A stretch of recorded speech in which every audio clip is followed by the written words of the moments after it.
Ya, Bismillahirrahmanirrahim. Assalamualaikum warahmatullahi wabarakatuh. Ya, insya Allah untuk hari ini kita akan membahas terkait dengan CP ya, capaian pembelajaran yang akan dimasukkan di dalam artikel.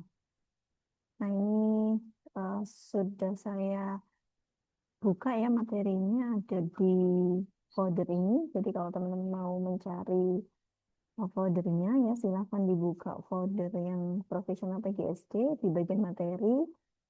Nah, itu ada file yang BSKAP ya, yang ini, file ini. Nah, itu nanti silakan dibuka dulu.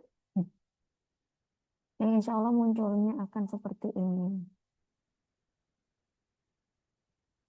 Nah, ini saya, karena ini ada banyak halaman ya, ada sekitar 1.600 halaman, sehingga saya ngambil beberapa contoh saja. Jadi nanti silakan disesuaikan dengan materinya masing-masing ya, terutama di mapel yang diambil untuk penulisan artikel. Ya, jadi nanti kalau teman-teman misalkan di dalam artikelnya itu menggunakan contohnya misal materi matematika, ya berarti silahkan nanti diambil CP yang bagian matematika. Ya bisa di apa Ctrl F bisa dicari di situ nanti mau apa namanya bahasa Indonesia atau mau apa ya terserah sesuai dengan artikelnya masing-masing. Nah, ini saya mengambil contoh untuk yang capaian pembelajaran matematika. Jadi nanti silahkan teman-teman bisa search dulu mapelnya apa gitu ya. Kemudian setelah nanti muncul mapelnya apa, silakan dilihat untuk fase berapa ya, fase A, fase B atau fase C. Nah, misalkan di sini kita mau lihat yang fase.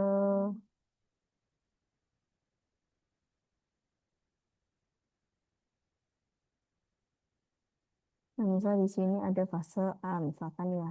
Nah, fase A di sini juga macam-macam ya. Ada yang materinya bilangan, ada yang aljabar, kemudian ada pengukuran, ada geometri, dan juga ada analisis data dan peluang. Nah, ini teman-teman nanti silahkan dicari gitu. Misalkan sudah tahu, oh saya mau pakai di kelas 1 dengan materinya misalkan apa namanya menjumlahkan bilangan menggunakan benda konkret, misalkan seperti itu. Nah, berarti nanti di sini silakan dicari untuk kelas 1. Oh, berarti kan fase A ya. Fase A itu kalau misalkan kita mau mencari materi bilangan itu kan ada di sub yang bilangan ya 1.1 ini. Nah, nanti silakan dicermati di sini ya apakah ada materi yang kita maksud tadi gitu. Ternyata di sini misalkan ada yang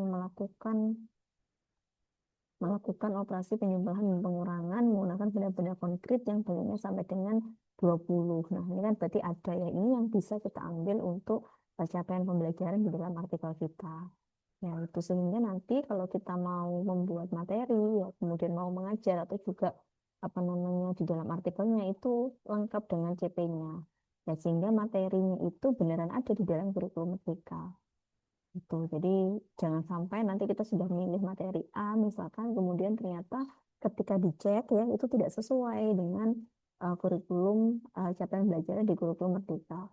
Misalkan harusnya ada materi pembagian bilangan bulat misalkan. Nah, ternyata itu tidak ada di kelas 2 tetapi adanya di kelas 3 ya. Sedangkan kita sudah terlanjur menuliskan misalkan di kelas 2 gitu kan. Ya, berarti kan nggak cocok gitu. Nah, sehingga inilah pentingnya kita harus ngecek ketika capaian pembelajaran di dalam artikel kita itu yang mana.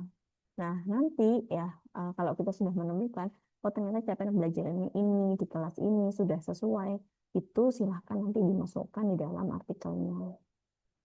Nah, nanti peletakannya bisa teman-teman taruh di bagian pendahuluan. Jadi nanti di bagian pendahuluan kan pasti ada menyebutkan salah satu materi yang akan digunakan. Nah, itu bisa dilanjutkan dengan penyebutan CP-nya, ya, penyebutan fase, kemudian juga bunyi CP-nya seperti apa.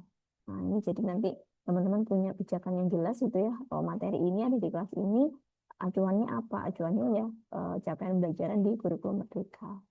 Seperti itu, jadi nanti silahkan untuk bagian ini, karena kemarin ketika sempro itu banyak ya ditanya terkait dengan capaian pembelajarannya, terkait dengan materinya itu ada di fase berapa, itu ternyata masih bingung dan masih ada yang belum bisa menjawab itu ya. Sehingga harapannya dengan saya berikan contoh seperti ini, teman-teman bisa mencari ya untuk artikelnya masing-masing itu materinya apa dan di bagian mana, sehingga nanti bunyi dari capaian pembelajarannya itu bisa di-copy dan dimasukkan di dalam bagian pendahuluan artikel. Ya, itu mungkin ya review singkat dari saya. Contoh-contoh yang ada ya nanti silahkan disesuaikan dengan materi yang ada di artikelnya teman-teman. Terima kasih banyak. Sekian. Wassalamualaikum warahmatullahi wabarakatuh.